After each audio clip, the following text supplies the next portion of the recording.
बच्चों और भी बच्चे हैं क्या? अच्छा, ले आइए जल्दी। हम लोग थोड़ा समय का ध्यान रख के चल रहे हैं।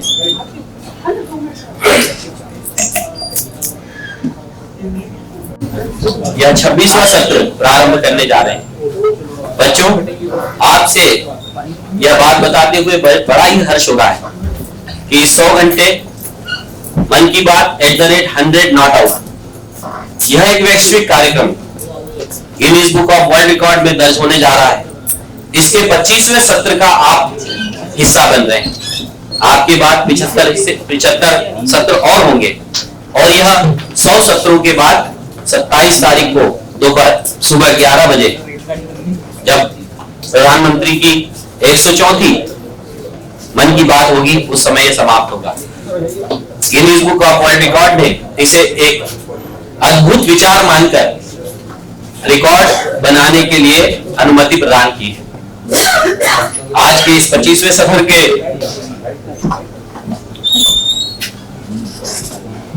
हमारे बीच मुख्य वक्ता के रूप में डॉक्टर दीपक द्विवेदी जी हैं। हमारे साथ कार्यक्रम की अध्यक्षता करेंगे डॉक्टर अजय मेहता जी। साथ ही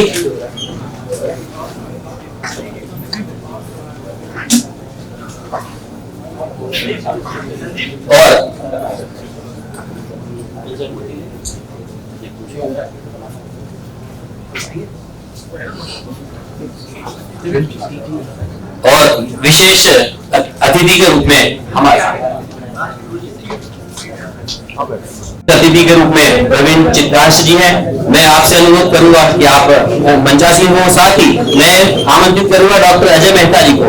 सदन से चाहूंगा जोरदार तालियों से हमारे अतिथि का स्वागत करें। डॉक्टर दीपक द्विवेदी जी कृपया मंचासीन हो। यह क्षमा करें मुझे, यह 27वां सत्र है और मन की बात @100 नॉट आउट में यह निरंतर कार्यक्रम कल सुबह 8 बजे से प्रारंभ हुआ है और 27 तारीख को दिन में 12 बजे समाप्त होगा। इस सत्र में हमारे बीच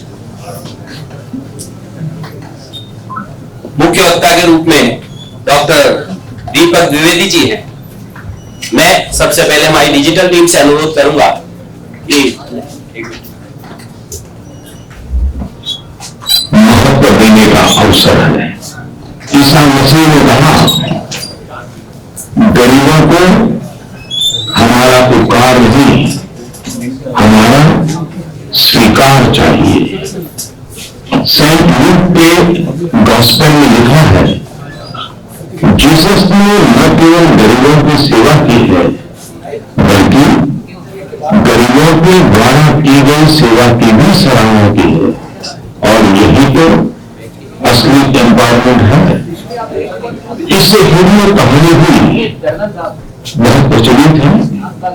उस कहानी में बताया गया है कि जीसस एक टेम्पल ट्रेजरी के पास खड़े थे। कई अमीर लोग आए, ढेर सारे दान दिए। उसके बाद एक गरीब विद्वान और उसने 2 तांबे के सिक्के डाले। एक तरह से देखा जाए 2 तांबे के सिक्के कुछ महीने नहीं लगते। वहां खड़े भक्तों के मन में कुतूहल होना बड़ा स्वाभाविक था। तो जीसस ने कहा, उस विधवा महिला ने सबसे ज्यादा दान किया है, क्योंकि औरों ने बहुत कुछ दिया, लेकिन इस विधवा ने तो अपना सब कुछ दे दिया है। आज 25 दिसंबर महामना मदन मोहन मालवीय जी की भी जयंती है। भारतीय जनमानस में संकल्प और आत्मविश्वास जगाने वाले मालवीय जी ने आधुनिक शिक्षा को एक नई दिशा दी। उन्हें जयंती पर भावभीनी श्रद्धांजलि। अभी 2 दिन पहले मालवीय जी की तपोभूमि बनारस में मुझे कई सारे विकास के कार्यों का शुभारंभ करने का अवसर मिला। मैंने वाराणसी में, बीएचयू में, महामना मदन कैंसर सेंटर का भी शिलान्यास किया है। इस पूरे क्षेत्र में निर्माण हो रहा है कैंसर सेंटर न सिर्फ पूर्वी उत्तर प्रदेश लेकिन झारखंड बिहार तक के लोगों के लिए एक बहुत बड़ा वरदान होगा। आज भारत रत्न एवं पूर्व प्रधानमंत्री आदरणीय अटल बिहारी वाजपेयी जी का भी जन्मदिन है। ये देश अटल जी के योगदान को कभी नहीं भुला सकता। उनके नेतृत्व में हमने परमाणु शक्ति में भी देश का सर ऊपर किया। पार्टी नेता हो, संसद सदस्य हो, मंत्री हो या प्रधानमंत्री, अटल जी ने प्रत्येक भूमिका में एक आदर्श को प्रतिष्ठित किया। अटल जी के जन्मदिन पर मैं उनको प्रणाम करता हूं और उनके उत्तम स्वास्थ्य के लिए ईश्वर से प्रार्थना करता हूं। एक कार्यकर्ता के नाते अटल जी के साथ कार्य करने का सौभाग्य मिला। अनेक स्मृतियां आंखों के सामने उभर करके आती हैं। आज सुबह सुबह जब मैंने ट्वीट किया तो पुराना वीडियो भी मैंने शेयर किया है। एक छोटे कार्यकर्ता के रूप में अटल जी का स्नेह वर्षा का सौभाग्य कैसा मिलता था, उस वीडियो को देख करके पता चलेगा।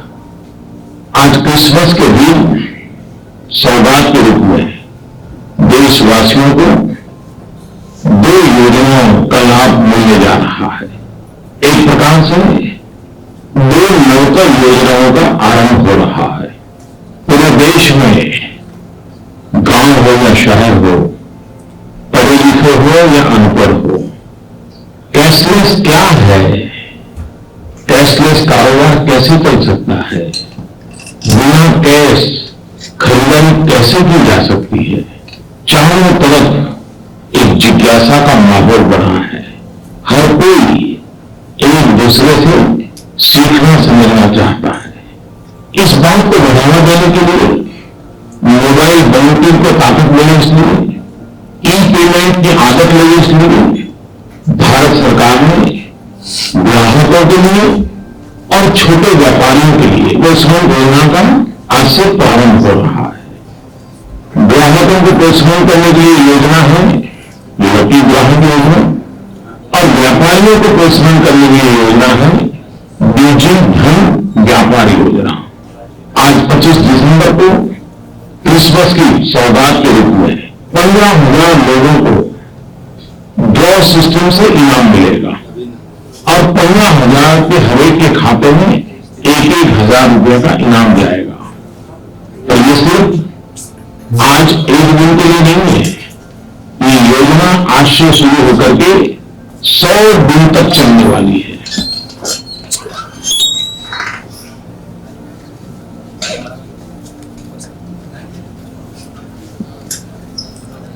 धन्यवाद। हमारे बीच हमारे अतिथिगण हैं। मैं आईएएस यूनिवर्सिटी से राजवीर ठाकुर जी से अनुरोध करूंगा कि वे डॉक्टर राघवेंद्र शर्मा जी द्वारा लिखित या मन की बात पुस्तक आप उन्हें भेंट करें। हमारे अतिथियों को कृपया आए। डॉक्टर राजवीर ठाकुर जी।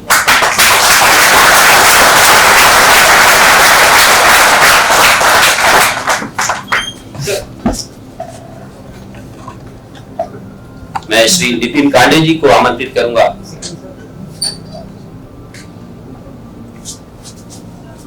कि आप भी आए और डॉक्टर राघवेंद्र शर्मा जी द्वारा लिखित मन की बात पुस्तक हमारे अतिथियों को भेंट करें।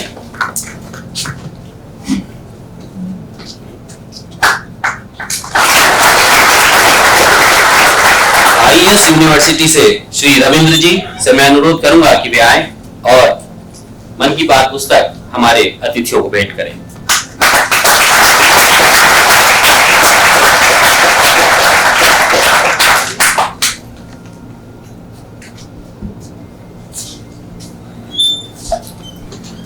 कार्यक्रम को आगे बढ़ाते हुए मैं सबसे पहले अनुरोध करूंगा डॉक्टर अजय मेहता जी से।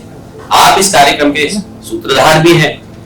डॉक्टर राघवेंद्र शर्मा के मन में जब यह विचार आया, उस विचार को पोषित कर उसे बड़ा बनाने में हमारी टीम का मार्गदर्शन करने में आपकी बहुत महत्वपूर्ण भूमिका है। आप भोपाल के ही नहीं मध्य प्रदेश के जाने माने डॉक्टर हैं, हमारे अग्रज डॉक्टर अजय मेहता जी। बच्चों नमस्कार।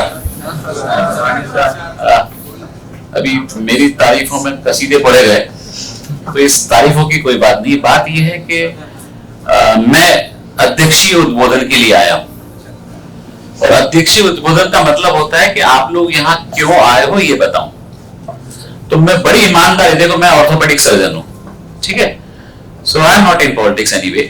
तो मैं आप लोगों को ये ईमानदारी से बताना चाहता हूं कि आप यहाँ पे लाए गए हो, गलत कह रहा हूं?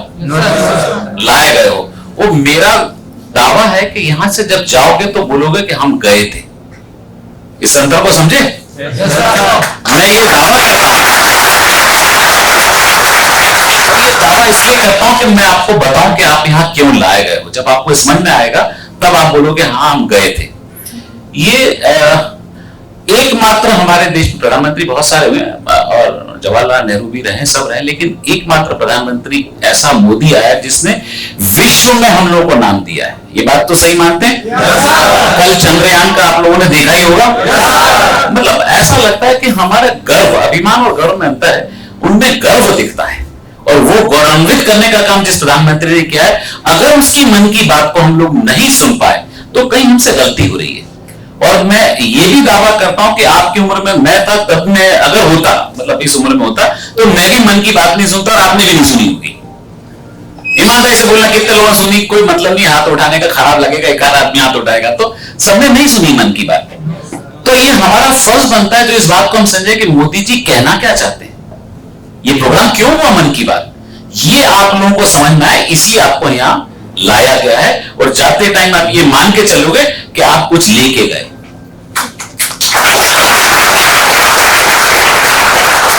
मोदी जी, चूंकि आप तो स्टूडेंट जिस एज ग्रुप के, इसलिए मुझे लगता है कि मैं एक छोटे से शेर में बताऊं कि मोदी जी क्या कहना चाहते हैं। मोदी जी ये कहना चाहते हैं कि जिंदगी तो हौसलों से चलती है, जिंदगी तो हौसलों से चलती है, कंधों पे तो जनाजे उठाए जाते हैं। तो ये हौसला हमारे देश के लोगों में आ जाए, और ये इस बात को आप एक्सेप्ट करोगे। आप में से मेरे ख्याल से सभी आईटी सेक्टर और ये सब मतलब काफी टेक्नो सेवी लोग हो गए आप लोग, है ना। हम लोग में जैसे नहीं टेक्नो सेवी कि हम लोग को मोबाइल चलाने की अपने बच्चों से पूछना पड़ता है, लेकिन इस बात से एग्री करोगे कि ब्रेन ड्रेन जो हुआ करता था उसमें फर्क आया कि नहीं आया। मैं अपने मित्र, हमारे जो डॉक्टर फ्रेंड्स थे जो चले गए, आज वो आके अफसोस मनाते हैं कि जिस टेक्नोलॉजी के लिए वो यहां से गए, वो टेक्नोलॉजी तो अब यहां मौजूद है, अब वो फील करते हैं। और आज अगर ये मानोगे कि अगर कोई चीज कहीं है तो ग्लोबल मतलब ग्लोबल विलेज है, हमारे पास वो सारी चीजें हैं, अगर ये हमें मिल रही है तो हमें जरूरत है कि बाहर जाने की। थोड़ी सी एक चीज की जरूरत है कि हम जो जिस सिस्टम के कारण आप लोग परेशान रहते हो, उस सिस्टम में इंप्रूवमेंट हम चाहते हैं। चाहते कि नहीं चाहते? मुझे लगता है कि मैं कुछ शब्दों में बयान नहीं करूंगा, चीजें जो आप समझदार हैं समझ जाएंगे। उस चेंज को लाने के लिए अगर जरूरत है तो लीडरशिप की है कि नहीं? अगर लीडरशिप हमारी बहुत बेहतर हो जाएगी तो आप लोग जिन चीजों को लेकर फ्रस्ट्रेट होते हैं, मेरा ऐसा मानना है कि जिस एज ग्रुप में आप हो, इस एज ग्रुप में कहीं ना कहीं हमारे इसमें एक सोशलिस्ट होता है, आग होती है। आप लोगों को गुस्सा आता होगा बहुत बार कि ये ऐसा क्यों हो रहा, सही क्यों नहीं होता है। ये प्रश्न आते कि नहीं आते? तो उस प्रश्न का जवाब देता हूं मैं कहानी सुना के।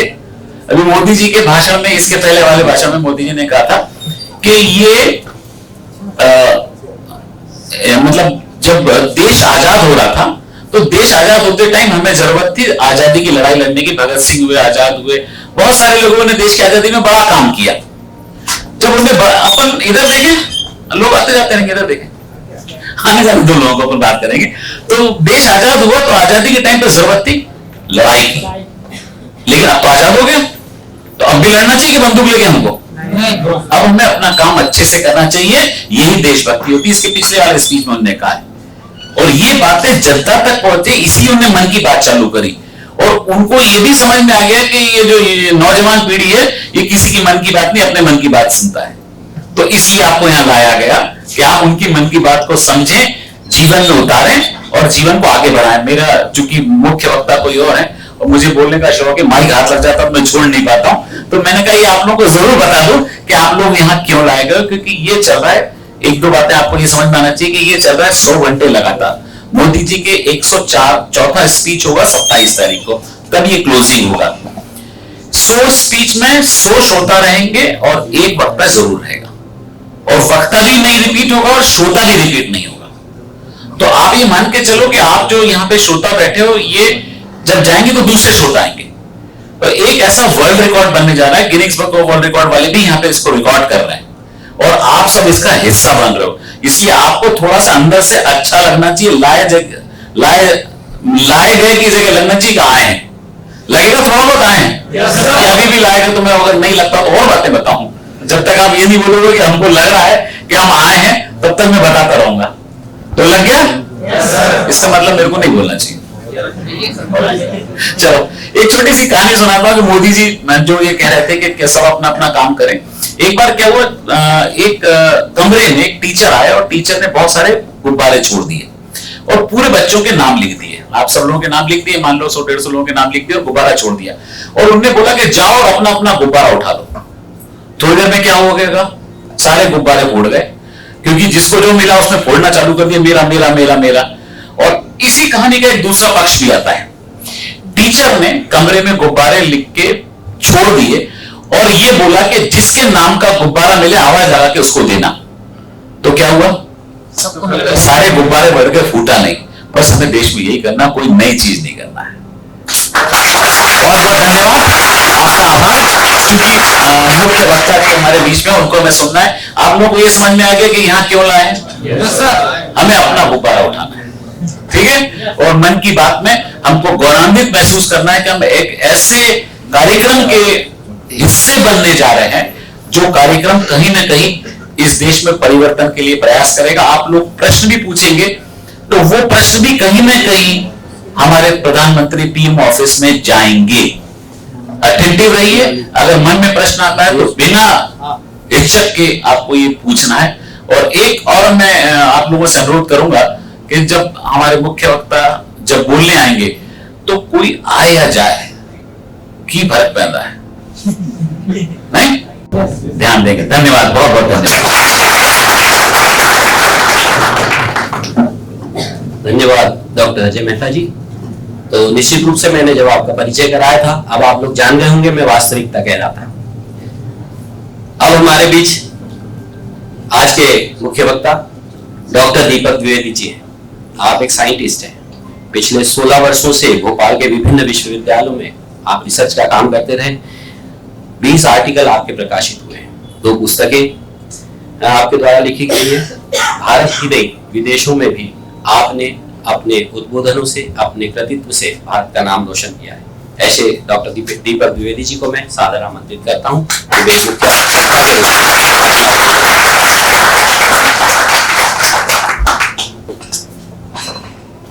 आप सभी को नमस्कार। मुख्य वक्ता के तौर पर बुला के और ऐसा भी जिस तरीके से विषय रखा है, मैं सबसे पहले धन्यवाद करना चाहूंगा हमारे आदरणीय डॉक्टर अजय शंकर मेहता जी का, जिनके मार्गदर्शन में हम काफी समय से काम कर रहे हैं। और सर का ऊर्जापूर्ण बात सुन के आप लोगों को ये लगी गया होगा कि अब मुख्य वक्ता को बोलने के लिए कुछ बचा नहीं है। साथ ही साथ मैं धन्यवाद करना चाहूंगा आदरणीय प्रवीण चित्रांत जी का, जो कि पिछले काफी समय से पत्रकारिता में जुड़े हुए हैं और मैं भी उनसे काफी परिचित हूँ। और मेरा सौभाग्य है कि मैं दोनों महानुभावों के बीच में विषय रखने के लिए हूँ। साथ ही साथ मैं धन्यवाद करना चाहूंगा पूरी ऑर्गेनाइजेशन टीम को, जिन्होंने ये कार्यक्रम ऑर्गेनाइज किया है मन की बात का। जैसा कि वैसा ने बताया कि मन की बात एकमात्र प्रधानमंत्री भारत में जिसने विजन दिया कि लोग राजनीति पे बात ना करें, समाज पे बात करें। महीने में एक बार कम से कम मूल्यों की बात करें, देशभक्ति की बात करें, एकता की बात करें, समस्याओं की बात करें, समस्याओं को स्वयं सुलझाने की बात करें। जितने भी लोग यहाँ सामने बैठे हुए हैं ज्यादातर स्टूडेंट्स हैं, और वो स्टूडेंट्स जो हैं वो स्कूल के लिए दिख रहे हैं, कॉलेज के लग रहे हैं मेरे ख्याल से, है ना? कुछ लोग यूनिवर्सिटी से होंगे। अब आप जो विषय पढ़ रहे हैं स्कूल में और कॉलेज में दो चीजों का फर्क आपको महसूस हुआ होगा। स्कूल में टीचर आपको फोर्सफुली सिखाता था, टाइमिंग के साथ में, ड्रेस के साथ में, पंक्चुअलिटी, नाखून चेक करना, ये करना, सब चीजें होती थी। मुंह साफ करके आए हो कि नहीं करके आए हो, ये स्कूल में सिखाया जाता था। ऐसे ही समाज में एक समय होता है जब फोर्सफुली सिखाया जाता है, और जब कॉलेज में आदमी आ जाता है तो क्या करता है वो खुद से ये चीजें करता है। उससे अपेक्षा की जाती है, कॉलेज का टीचर आपको ये नहीं कहेगा कि आप नाखून कटवा के आए हो कि नहीं कटवा के आए हो, आपके बाल सही है कि नहीं है, आपके कपड़े रोज धुले होने चाहिए, सॉक्स साफ होने चाहिए, मंजन रोज करना चाहिए। ये कॉलेज में आपको नहीं सिखाया जाता। ऐसे ही जैसे जैसे समाज बड़ा होता जाता है, हम लोग बड़े होते जाते हैं, तो हमें कुछ दायित्व हमारे स्वयं के होते हैं, खुद के प्रति भी और समाज के प्रति भी। मन की बात वही दायित्व का बोध कराने वाला एक प्रोग्राम है, एक विषय है जो हमारे बीच में हमारे लिए रखा जाता है। हम सब अपने दायित्वों का किस तरीके से निर्वहन करते हैं, उसका एक छोटा सा एग्जांपल मैं आपको देना चाहूंगा। सभी लोग बाइक चलाते होंगे, मोटरसाइकिल चलाते हैं, कुछ लोग कार चलाते हैं। इस दौरान आपको गड्ढे दिखते होंगे, कई जगह पत्थर दिखते होंगे, कई जगह इंक्रोचमेंट दिखता होगा, कुछ लोग ठेले वगैरह खड़े रहते हैं या जो भी है। आप लोग कितने ऐसे लोग हैं जो उस गिरे हुए पत्थर को साइड में कर देते हैं? 1 2 3। ये ऊर्जा आपको बचपन में भी सिखाई गई थी, लेकिन उस ऊर्जा का उपयोग आप वर्तमान समय में नहीं कर रहे हैं। सब निकल जाते तो दूसरा उठाएगा। आप स्वयं देखिए, प्रधानमंत्री जी ने आजादी की बात कही थी जो अभी पिछले एपिसोड में, और उस आजादी का मतलब ये नहीं है कि हम गुलाम थे और हम आजाद हो गए तो हमारा जो मन करे वो करें। एक कर्तव्य बोध की भावना वो भी होना आवश्यक है। आप सभी कॉलेज में हैं, डिजिटल क्रांति का दौर है, सब लोग टेक्नोक्रेट, बड़े देश के उन लोगों ने इतनी टेक्नोलॉजी डेवलप कर ली है कि जो हम लोग पहले नहीं कर पाते थे वो बड़ी आसानी से अब कर सकते हैं। इसमें एक बहुत एक एग्जांपल है जिसमें मोबाइल बैंकिंग की बात भी हो रही थी। भाई साहब ने बताया, लोगों को, जनरेशंस को, पुरानी जनरेशंस को सीखना पड़ रहा है अपने बच्चों से, और नई जनरेशन बहुत आसानी से वो चीजें सीख पा रही है। Mobile banking technology, laptop technology, या हम जो टीवी टेलीविजन पे देख रहे हैं HD 4K, ये सब चीजें जो नई आई हैं, इन सब में भारत ने अपना बहुत बड़ा योगदान दिया है। कुछ लोग कहते हैं भारत का कोई उपयोग नहीं है, साइंस एंड टेक्नोलॉजी में भारत बहुत पीछे जा रहा था। आज से कई समय पहले बहुत नेगेटिव बातें होती थी, लेकिन जब उन तत्वों को समाहित किया गया, जब उस ऊर्जा को देश के लोगों को दिया गया कि नहीं आप कर सकते हैं, आपको क्या चाहिए, आपको एक मशीन चाहिए, मैं विदेश से लाके देता हूं, लेकिन आप करिए। जब उन्होंने करना शुरू किया तो आज भारत ने चंद्रमा पर अपना कदम रख दिया, दक्षिण ध्रुव में। इसरो का अगर आपने फोटो देखा होगा तो उसमें होगा कि कुछ वैज्ञानिक एक साइकिल पे एक छोटा सा मशीन लेके जा रहे हैं, और आज वो इतिहास देखिए भारत का, जो वर्तमान बन गया है कि हमने अमेरिका, रशिया और चाइना भी दक्षिण ध्रुव तक नहीं जा सकते चंद्रमा पर। ये क्या है? ये आपको एक और चीज बताना चाहूंगा इसी चीज से रिलेटेड। जब हम विज्ञान की बात करते हैं, तकनीकी की बात करते हैं, मोबाइल क्रांति की बात करते हैं या टेक्नोलॉजी की बात करते हैं, तो उसमें एक बहुत महत्वपूर्ण चीज पता है क्या है, जो आप लोगों को शायद पता होगा या नहीं पता। दुनिया की ऐसी कोई लैब नहीं है जिसमें इंडियंस काम ना करते हो। आप छोटे से छोटे देश की लैब उठा के देख लीजिए या बड़े से बड़े देश की लैब उठा लीजिए, उसमें आपको वहां पर इंडियन साइंटिस्ट या इंडियन लैब अटेंडेंट या असिस्टेंट्स काम करते हुए आपको मिल जाएंगे। क्यों? क्योंकि जो हमारा नॉलेज सिस्टम था, जो हमारे लोगों को तैयार करने का जो तरीका था, वो इतना ज्यादा स्ट्रांग था कि इंडियंस कहीं ना कहीं अपना स्थान बना ही लेते अपने ज्ञान की दम पे। लेकिन वो क्यों ऐसा हो रहा था? दुनिया के सारे देश के लिए हम काम करते थे, अपने देश के लिए हम काम ही नहीं कर पा रहे थे। हम अपने लिए रोड टेक्नोलॉजी नहीं डेवलप कर पा रहे थे, जब जापान में और चाइना में रोड के लिए नई नई टेक्नोलॉजीज डेवलप हो रही थी। हम स्वयं के लिए कंप्यूटर निर्माण नहीं कर पा रहे थे, जबकि उसका सॉफ्टवेयर पूरा भारत बना के दे रहा था दुनिया को। माइक्रोसॉफ्ट का भी प्री डेवलपमेंट सॉफ्टवेयर जो है जिसपे आप विंडोज यूज करते हैं 95 जो सबसे पहले आया था, उसका जो बेस इंक्रिप्शन था वो भी इंडियंस ने बना के दिया था। उसके बाद भी हमारे देश में मैन्युफैक्चरिंग और ये सब चीजें नहीं हो रही थी। लेकिन जो मैंने बात कही शुरुआत में कि एक विजन, एक सोच आपको मजबूत बनाती है, वही सोच आपको कमजोर भी बनाती है।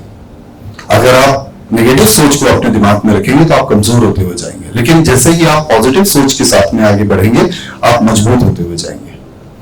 मेरा ये सामने एक एक्सीडेंट हुआ था, और जब मेरा एक्सीडेंट हुआ तो मैं गिर गया, खून काफी सारा निकल रहा था। उस घटना को जोड़ने का प्रयास करूंगा। आप लोगों के साथ भी ये चीजें होती हैं कई बार। अगर उस समय मैं थोड़ा सा कमजोर पड़ जाता तो ये जो खून नाक से निकल रहा था वो सीधे लंग्स में जाता, या अगर मुझे कोई डॉक्टर टेढ़ा थोड़ा सा लिटा देता तो शायद और कहीं चला जाता, क्लॉटिंग हो जाती और शायद मैं नहीं बचता।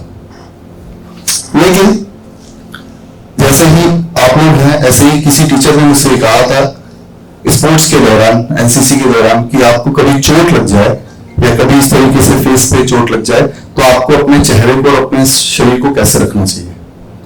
वही तकनीकी, वही विधि थोड़ी सी काम आई और आज मैं आप लोगों के सामने कोई बातें रख पा रहा हूं।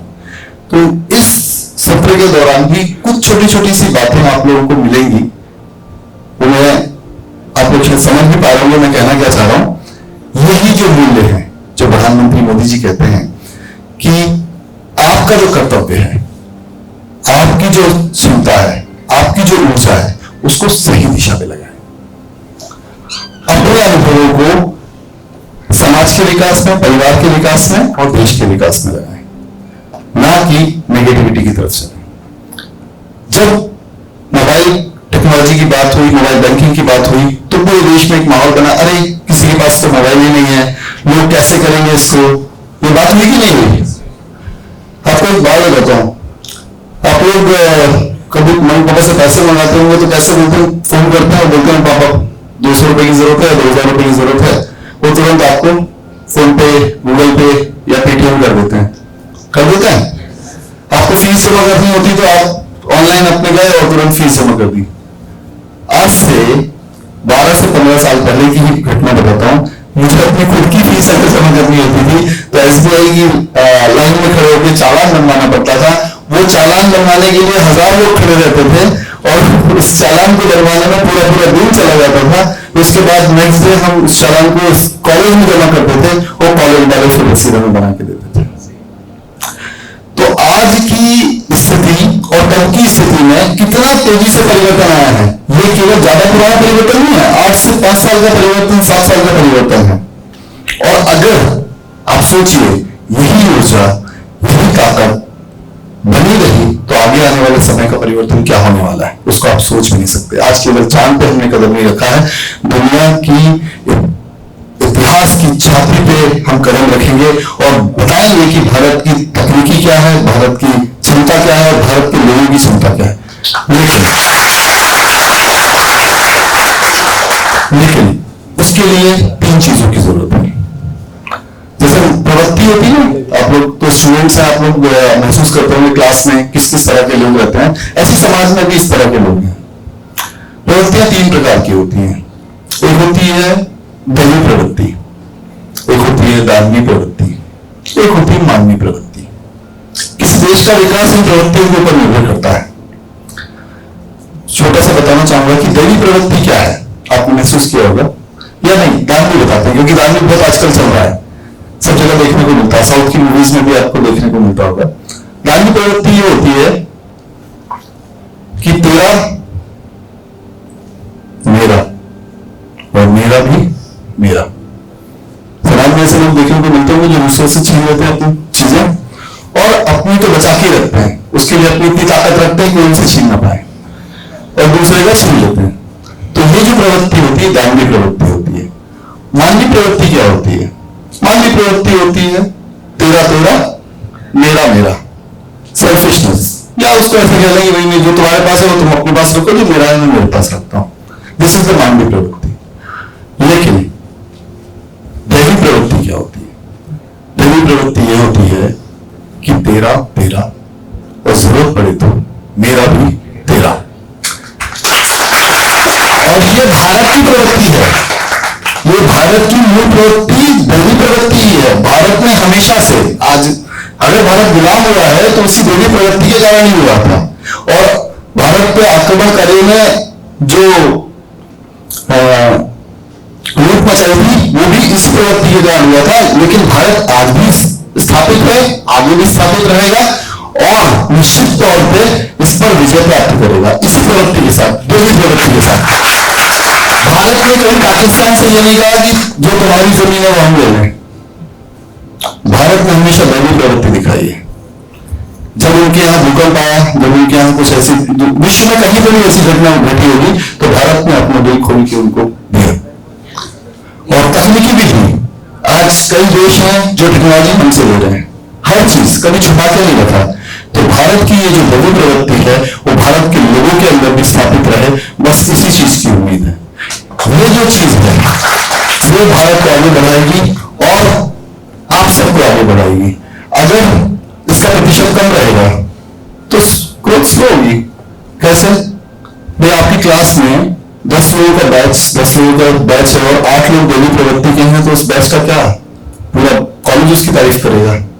लेकिन गांधी प्रवृत्ति के 8 हो गए तो पूरा क्लास का बैच ही गड़बड़ हो जाएगा, होगा ही नहीं होगा। लेकिन अगर मानवीय प्रवृत्ति के रहे तो नॉर्मल रहेगी सिचुएशन, चल रही है। तो अभी तक जो भारत था वो नॉर्मल सिचुएशन में था। अब जो भारत है, आप जैसे ऊर्जावान लोग, आप जैसे स्टूडेंट्स जब आगे निकलोगे, अपनी क्षमता के साथ में आगे निकलोगे, अपनी टेक्नोलॉजी का यूज करोगे, अपने ज्ञान का यूज करोगे, तो भारत को दैवी प्रवृत्ति के रूप में स्थापित करोगे। एक और छोटी सी बात करना चाहूंगा। प्रधानमंत्री मोदी जी इस चीज को कहते हैं कि ज्ञान का सदुपयोग करना बहुत आवश्यक है। समाज में बढ़ती हुई विपरीत परिस्थितियां कई बार आपके ज्ञान को नेगेटिव दिशा की तरफ ले जाती हैं। अभी क्या होता है, जब एक पुरानी कहावत है, सभी लोगों ने सुनी होगी, कॉलेज जाओगे तो नॉलेज आएगा। सुना है कि नहीं सुना है ना? अब कॉलेज जब जाते हैं तो नॉलेज आ जाता है। ये बहुत पुराना एग्जाम्पल है। लेकिन नॉलेज क्या है? ज्ञान जो है, ज्ञान, नॉलेज एंड विजडम में बहुत एक बारीक लाइन का फर्क होता है। महसूस किया आपने? नहीं। मोबाइल आपके पास है और मोबाइल कैसे चलता है ये आपका नॉलेज है। लेकिन उस मोबाइल से क्या क्रिएटिव चीज करी जा सकती है ये ज्ञान है। पेन से लिखा जा सकता है। मैं थोड़ा सा पुराने जमाने का पेन यूज करने लगा हूं पिछले कुछ समय से। इस पेन से लिखा जा सकता है। ये पेन क्रिएटिव चीजें लिख सकता है, लेकिन इस पेन से आंख भी खोली जा सकती है। समझ रहे हो ये बात? बिल्कुल बहुत बारीक लाइन का फर्क होता है। इसीलिए बुद्धि और ज्ञान में बहुत ज्यादा महत्वपूर्ण तत्व ये है कि आप उस ज्ञान का उपयोग कैसे करते हैं। तकनीकी का उपयोग अगर सही दिशा में किया जाए, जैसे मोबाइल क्रांति जब आई तो मोबाइल क्रांति का उपयोग अगर सही दिशा में किया जाए तो इसी तरीके का विकास आपको देखने को मिलेगा। कभी आप हॉस्पिटल में एडमिट है, कभी आप सब्जी वाले की दुकान के पास में है और आपको पैसा पेमेंट करना है, तो आप तुरंत मोबाइल निकालेंगे और स्कैन करेंगे, पे कर देंगे। उस व्यक्ति को भी पैसा उसके अकाउंट में आ रहा है जिस व्यक्ति ने रिसीव किया है। और सबसे बड़ी बात कि पहले के जो सिस्टम थे उसमें देखा होगा, कोई भी पुरानी मूवी वगैरह देखी होगी तो एक गरीब आदमी जा रहा होता है कुछ 100, 200, 1000 रुपए लेके और एक चाकू दिखा के उससे 100, 200, 1000 रुपए लूट लिया जाता था। तो ये जो सिचुएशन थी उसको भी कहीं ना कहीं रोक लग गई है। अभी शहरों में, भोपाल में देखने को नहीं मिलेगा, लेकिन आज भी आप चले जाओ थोड़ा सा कुछ ऐसे दूर दराज के इलाके हैं जहां पर इस तरह की घटनाएं लूटपाट होती रहती थी। तो अब जब व्यक्ति के पास पैसे नहीं है तो क्या लूट लोगे? उसका पैसा तो उसके अकाउंट में जमा है, सामने वाले ने पेमेंट किया, उसके अकाउंट में जमा गया, कैश उसके पास है ही नहीं, वो कुछ लूटपाट। तो ये सब चीजें भी धीरे धीरे कम है। तो समाज में केवल इस तकनीकी ने, मतलब मोबाइल बैंकिंग ने केवल फैसिलिटेट नहीं किया, आपकी सोशल सिक्योरिटी भी बनाई है। आपको कैश कैरी करने की जरूरत नहीं है, आप अपने समय पे सारे पेमेंट्स कर सकते हैं, चीजें कर सकते हैं, तो ये सब चीजें भी स्थापित हुई हैं। तो बहुत ज्यादा समय ना लेते हुए, मेरे ख्याल से समय की बाध्यता है, और हमारे बीच में चूंकि जो भाई साहब हैं वो हम लोग उनको देख के बड़े हुए हैं, तो उनके सामने ज्यादा बोलना अपने आप में बड़ी बात है हमारे लिए। तो ये मौका दिया बोलने का और एक विषय रखने का। आप सब जवान लोगों के बीच में मैंने जो बात रखी, मुझे खुद बड़ा गर्व महसूस हो रहा है कि मैं आप सब लोगों के बीच में उपस्थित हूँ, और जो भी मेरे मन में था वो मैं बोल पाया। और बहुत बहुत धन्यवाद आप सभी लोगों का, और इस पूरे मन की बात कार्यक्रम का। मेरी कोई बात अगर आपको सही ना लगी हो, उसके लिए मैं क्षमा प्रार्थी हूँ। अगर कोई आपका प्रश्न हो तो आप मुझसे पूछ सकते हैं, आपकी कोई जिज्ञासा हो तो मैं पूरी कोशिश करूंगा कि मैं आपको जो मेरे पास भगवान का दिया हुआ ज्ञान है उसके माध्यम से मैं आपको कुछ जानकारी दे सकूं। कोई प्रश्न हो तो आप पूछ सकते हैं।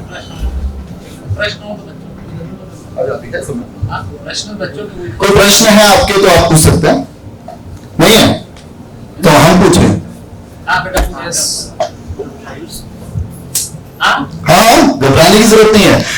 दीपक जी हमारा बता दूं आपको, दीपक जी साइंटिस्ट है, माइक्रोबायोलॉजिस्ट है। अगर आपको विज्ञान से संबंधित कुछ भी अगर आपके मन में कोई जिज्ञासा है, दीपक जी से पूछ सकते हैं। अपन ने रखा है 5-1 मिनट प्रश्न भी पूछिए। बाहर जाना मिलेगा नहीं बेटा, पूछ लो। मेरा नाम आयुष है और मेरा क्वेश्चन ये है कि सर इंडिया में सर सब कुछ होते हुए भी सर यहाँ के लोग मतलब बाहर जाना चाहते हैं, ऐसा क्यों? साइंटिस्ट भी हो गए, चाहे जो भी काम करने वाले होते हैं, बाहर जाना चाहते हैं इंडिया से। देखिए क्या है कि बाहर जाने के दो रीजन है। दो चीजें व्यक्ति को आगे बढ़ाती हैं, और कितना वो आगे बढ़ना चाहता है उस चीज पर डिपेंड करता है। एक होती है अपेक्षा, एक्सपेक्टेशन, दूसरी होती है उपेक्षा। अपेक्षा और उपेक्षा का अगर समन्वय नहीं है तो लोग ब्रेन ड्रेन की तरफ जाते हैं। जब लोग, एक ज्ञानी व्यक्ति को सही स्थान नहीं मिलेगा तो वो अपना स्थान परिवर्तित करके दूसरी जगह जाने का प्रयास करेगा। अगर आप एमटेक या बीटेक या जो भी आप डॉक्टरेट कर रहे हैं, पीएचडी कर रहे हैं, और आपको एक समुचित स्थान अगर भारत में ही मिल जाता है तो आप क्यों बाहर जाओगे? आपको अगर वही फैसिलिटी जो विदेशों में आपको देखने को मिलती है, अच्छी सड़क, अच्छा स्वास्थ्य, अच्छी एजुकेशन आपके बच्चों के लिए, तो आप क्यों बाहर जाओगे? और जब ये चीज भोपाल, मध्य प्रदेश, देश में डेवलप हो रही है तो लोग अब बाहर जाने की तरफ कम ध्यान दे रहे हैं। लोग बाहर जाने का अर्थ ये निकालिए कि वो बेंगलुरु चले जाएंगे, वो दिल्ली में कहीं जॉब देख लेंगे, वो मुंबई में देख लेंगे। अब वो विदेश की तरफ लोगों की सोच थोड़ी कम हो गई है। जो कि पहले ये था कि जैसे मेरी क्लास में अगर 27-28 लोग थे तो उसमें से 16-17 लोग थे वो जो जाना चाहते थे पीएचडी करने के लिए फॉरेन में। लेकिन अब जिन स्टूडेंट्स को मैं पढ़ाता हूँ या जिनसे मैं मिलता हूँ तो उनसे पूछता हूँ कहाँ से पीएचडी करना चाहते हो या कहाँ से रिसर्च करना चाहते हो, तो वो इंडियन इंस्टीट्यूट से ही नाम बताते हैं कि मैं आईआईएस से बेंगलुरु से करना चाहता हूँ, या एनआईए दिल्ली से करना चाहता हूँ, या एम्स से करना चाहता हूँ। तो इस तरह की चीजें अब हिंदुस्तान में ज्यादा हो रही है। तो जो प्रतिशत था जिसमें बताया अपेक्षा और उपेक्षा का, जो फैसिलिटी आपको भारत में ही मिलने लगी है, तो अब भारत से बाहर जाने का प्रश्न लोग कम करने लगे हैं, कम उठा रहे हैं। और जो भारत के बाहर रह रहे हैं वो अब भारत में आके काम करना चाहते हैं। ऐसे कई लोग हैं जो पहले विदेश में थे, जैसे ही भोपाल में आईसर खुला तो भोपाल आईसर ज्वाइन कर लिया, जैसे ही एम्स भोपाल में आया तो बाहर के लोग जो प्रैक्टिस कर रहे थे विदेशों में वो वापस आ गए, इंडिया में ही काम करने लगे। तो वक्त के साथ में चीजें बदलती हैं, सिनेरियो बदलता है, और लोगों की एक्सपेक्टेशन जब फुलफिल होने लग जाती है तो वो उस हिसाब से निर्णय लेते हैं। इसलिए अपेक्षा और उपेक्षा का ये जो अगर आप उपेक्षित महसूस करेंगे, अपने ज्ञान का जहां पे उपयोग नहीं कर पा रहे हैं, अगर आपको एक प्रॉपर डेजिग्नेशन नहीं मिल रहा है, चीजें नहीं मिल रही, तो आप वहां से मूव करने का प्रयास करेंगे। ये पूर्व परिस्थितियां ये थी, लेकिन वर्तमान परिस्थितियां उस अपेक्षा को पूर्ण करने वाली हो गई हैं। आज वैज्ञानिकों को अच्छा पैसा मिल रहा है, रिसर्चर्स को रिसर्च करने के लिए फैसिलिटी अवेलेबल है, साथ ही साथ स्कॉलरशिप भी मिल रही है। तो इसलिए अब वो परिस्थितियां बदल चुकी हैं। बट सर लेकिन अभी के सर्वे में आया है जो पिछले साल लोग पलायन किए हैं, 13 लाख प्लस लोग सर भारत छोड़ के दूसरे जगह नागरिकता ले ली। देखो सर्वे में क्या कुछ चीजें ऐसी होती हैं, आपने उस सर्वे में भाग लिया था क्या? नहीं। अब एक बात बताइए, कई बार आपने महसूस किया होगा, पेपर पढ़ते हैं, चीजें पढ़ते हैं, रोज कई सर्वे आते हैं, आपने कभी महसूस किया कि हमसे तो कभी पूछा नहीं गया और सर्वे कब हो गया? ये चीज महसूस करी कभी? नहीं करी। कि मेरे पापा को तो फोन भी नहीं आया पूछने का कि वोट किसको देना है, लेकिन सर्वे में आ गया कि ये जीत रहा है, या मतलब it's a political thought, but I am just saying कि ऐसा तो कभी सर्वे है ना। मतलब मैं खुद पिछले मैं 20 सालों से तो देख रहा हूँ, मेरे पास किसी का फोन नहीं आया कि हम ये सर्वे कर रहे हैं कि भारत में विज्ञान और तकनीकी कितनी तेजी से बढ़नी चाहिए, बढ़ी है कि नहीं बढ़ी। लेकिन उस पर रिपोर्ट एक पब्लिश हुई है पिछले कुछ सेशन पहले ही, कुछ लोगों ने पब्लिश करी है। एक इंस्टीट्यूट है विदेश का, उसने भारत की विज्ञान तकनीकी पर रिपोर्ट पब्लिश करी थी कि भारत में जो तकनीकी का क्षेत्र है उसमें लोग बड़े निराश हैं और वो भारत से बाहर जा रहे हैं। तो मैं खुद सोच के लग रह गया कि ना तो मेरे जान पहचान वालों ने किसी के साथ में इस तरह की चीज हुई, ना हमने कभी करी। तो ये भी एक अपने आप में रिपोर्ट्स का भी और सर्वे का भी एक झूलझाल है, उस पर फंसने की जरूरत नहीं। जैसा आप महसूस करें वही आप मान के चलें, किसी सर्वे के बारे में ज्यादा सोचने की जरूरत नहीं। जो आपके चारों तरफ दिखाई दे रहा है वही सत्य है, यही सब फैक्ट है। आप एक बार बताइए, आप यहां से दिल्ली जाते हैं तो कोई सर्वे करते हैं? कभी सर्वे नहीं होता। तो ये सब चीजें क्या होती हैं, कई विदेशी ताकतें भी हुई जो कि बढ़ती हुई ग्रोथ से थोड़ा विचलित हैं और वो इस तरह की रिपोर्ट्स पब्लिश कराती हैं ताकि लोगों के अंदर एक नेगेटिव माहौल बने। तो आप तो किसी फैक्ट्स पे जाने की जरूरत नहीं, खुद के फैक्ट्स सर्च करिए, यही रिसर्च है। और भारत का जो व्यक्ति है वो साइंटिफिक बचपन से है, हमारा धर्म ही हमें साइंटिफिक तरीके से सिखाता है जीना और साइंटिफिक तरीके से हमारी सोच को डेवलप करता है। तो हमें दूसरे की रिपोर्ट्स पर ज्यादा विश्वास न करके खुद की रिपोर्ट्स जनरेट करने की आवश्यकता है कि क्या ये सच्चाई है, क्या लोग सच में जा रहे हैं। आपके आसपास से कितने चले गए? मेरे आसपास से तो मैंने ज्यादा लोगों को नहीं देखा जो पहले गए थे, लेकिन वर्तमान में कितने चले गए ये देखने की जरूरत है। दीपक जी, मैं एक बात ऐड करना चाहता हूँ, यार तुमको इसका मुझे लगता आंसर मिल जाएगा। पहले छप के बिकता था, अब बिक के छपता है। नहीं भाई साहब ने बहुत बड़ी बात कह दी। और कोई प्रश्न? हाँ, प्रभावशाली से संबंधित कोई प्रश्न हो, अगर आपको डॉक्टर साहब से पूछना हो तो आप पूछ सकते हैं ना।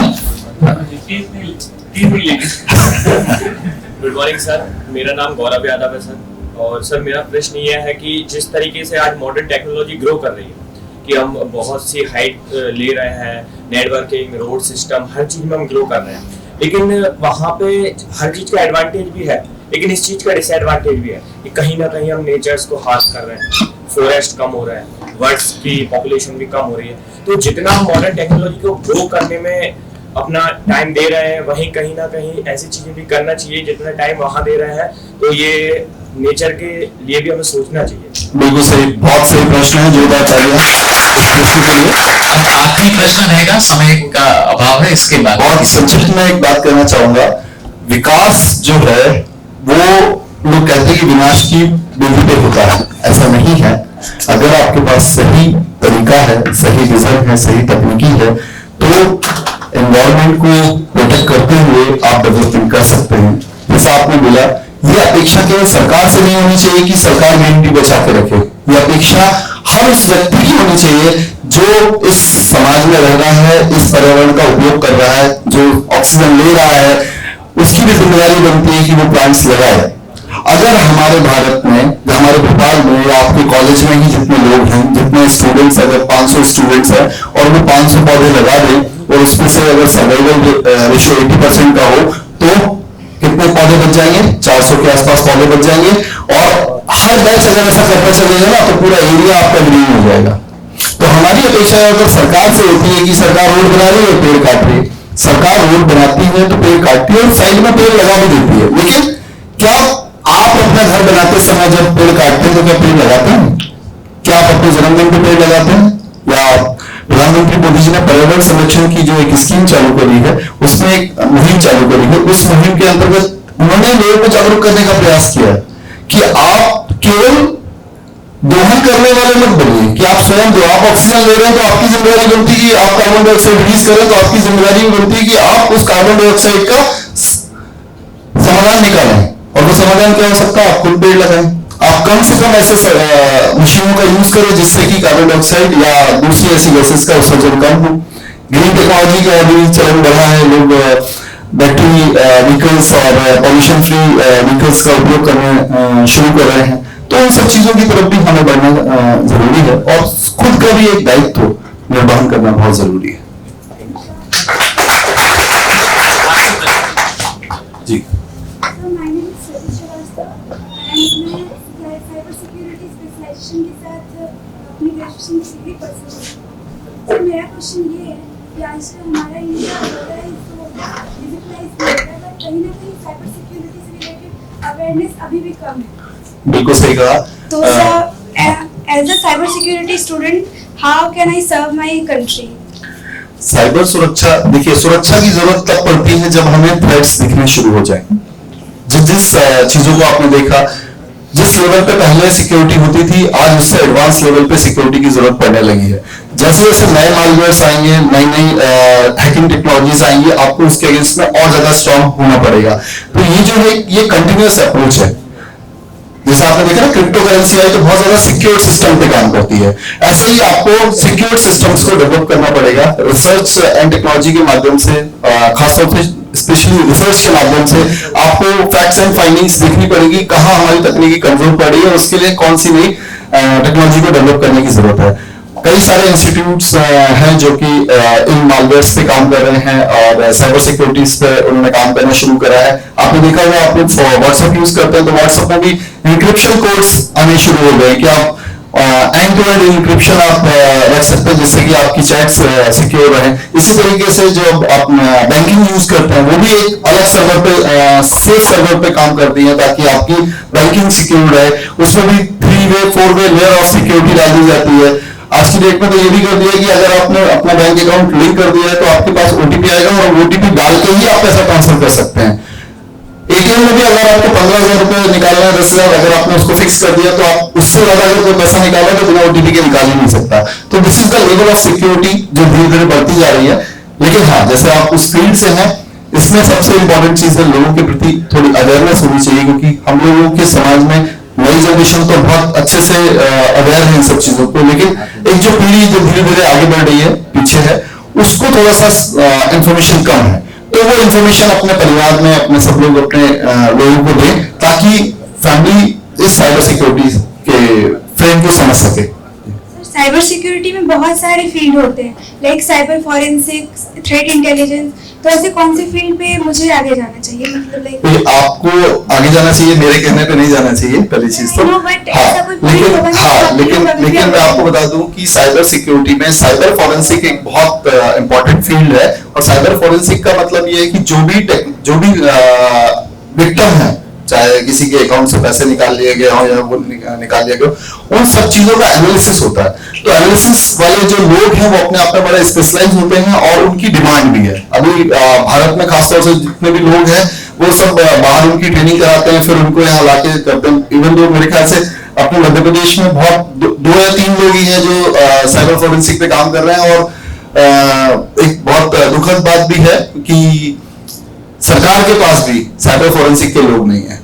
पिछली बार कुछ ऐसी घटनाएं हुई थी तो साइबर फॉरेंसिक एक्सपर्ट्स हैदराबाद से या बाहर से बुलाए जाते हैं। तो अगर आप इस फील्ड में जाते हैं साइबर फॉरेंसिक में तो काफी अच्छा स्कोप है। और इसमें एक बात और ऐड करना चाहूंगा, साइबर फॉरेंसिक में आपको बैंकिंग में भी जॉब है, जो बैंकिंग सेक्टर है वो लोग भी साइबर फॉरेंसिक एक्सपर्ट्स रखते हैं। जो नई टेक्नोलॉजी बना रहे हैं, अगर कोई वेब डेवलपर्स हैं, ऐप डेवलपर्स हैं, उनको भी साइबर फॉरेंसिक की जरूरत पड़ती है ताकि वो चीजों को एनालाइज करके एक टूल पे एनालाइज करते हैं और उससे सेफ्टी पता कर सकते हैं। तो इस फील्ड की आवश्यकता तो है, अगर आप इसमें जाते हैं तो निश्चित तौर पे आगे सफलता के चांसेस हैं। Thank you sir.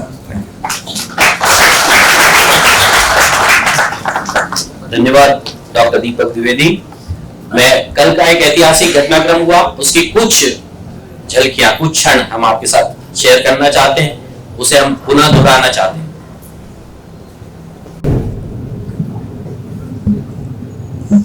जो नहीं देख पाए वो आज देख लो, मजा आएगा। साउंड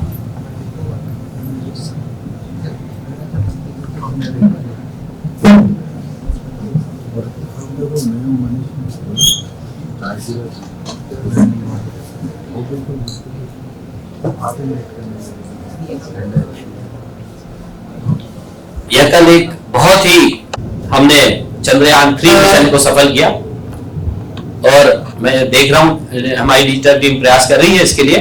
और मैं तब तक मैं निवेदन, The altitude is being brought down from 800 meters and we are nearing and approaching the lunar surface. जी, आप अपनी स्क्रीन पे देख सकते हैं कि लैंडर क्या हाइट लगातार कम होता जा रहा है। इस समय हम लैंडिंग साइट के जस्ट ऊपर हैं और इस समय इसकी ऊंचाई लगभग 600 मीटर के आसपास है। इस फेज के दौरान लगभग 150 मीटर के ऊंचाई पे पहुंचने के बाद लैंडर अगेन लगभग 20 से 22 सेकंड के लिए हॉवरिंग करेगा। We are above the landing site. The horizontal as well as the vertical velocity is now being constantly reduced, and the lander module has begun its descent towards the landing site.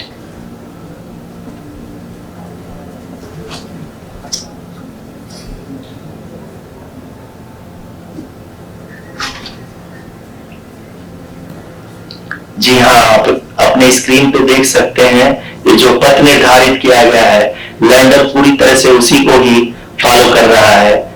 इस समय हम लगभग 200 metre की height से भी कम आ चुके हैं।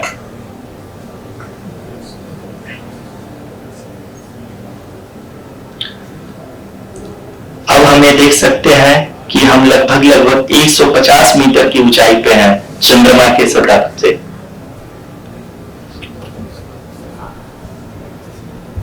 We are approaching the vertical descent phase 2, which will have the lander module hovering at nearly 150 meters above the lunar surface. जी हाँ, आप इस तालियों की गड़गड़ाहट को सुन सकते हैं जो कि सेकेंड हाइब्रिड फेज के कंप्लीट होने के बाद इन सारे वैज्ञानिकों के द्वारा की जा रही है।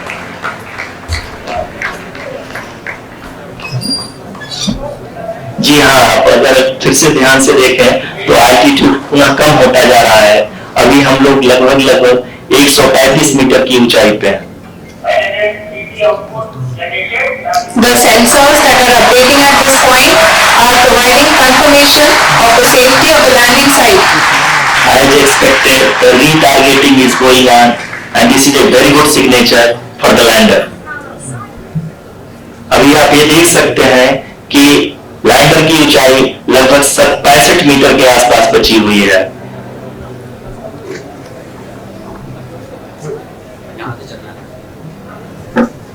Currently, only 2 engines are now being fired, and we are nearly at zero. जी हाँ, आप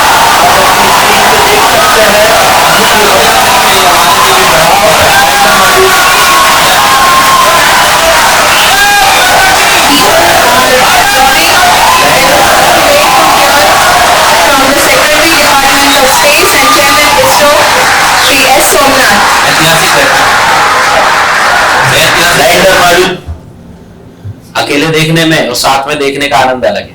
ये गौरवपूर्ण क्षण है, हमें हर समय याद रखना चाहिए। कार्यक्रम को हम एकदम अंतिम चरण में ले जाते हुए मैं अनुरोध करूंगा हमारे प्रवीण चित्रांश जी से कि वे आए और आभार ज्ञापित करें।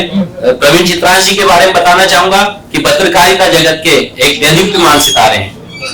इतना ही इनके लिए मैं अभी कह सकता हूं। श्री प्रवीण चित्रांश जी। नमस्कार मित्रों, सबसे पहले तो इस कार्यक्रम के बारे में मैं आपको बताऊं कि कार्यक्रम की जो रूपरेखा रखी गई और इस कार्यक्रम के विषय में जो विजन लाया है मन की बात, ये मोदी जी का विजन है। और मध्य प्रदेश में डॉक्टर राघवेंद्र शर्मा जी जो है ये मन की बात के प्रभारी इंचार्ज हैं और राघवेंद्र शर्मा जी ने मध्य प्रदेश के तहसील लेवल तक इस कार्यक्रम को पहुंचाया है और मध्य प्रदेश में सबसे ज्यादा मन की बात देखने का रिकॉर्ड भी राघवेंद्र शर्मा जी के नाम पर है।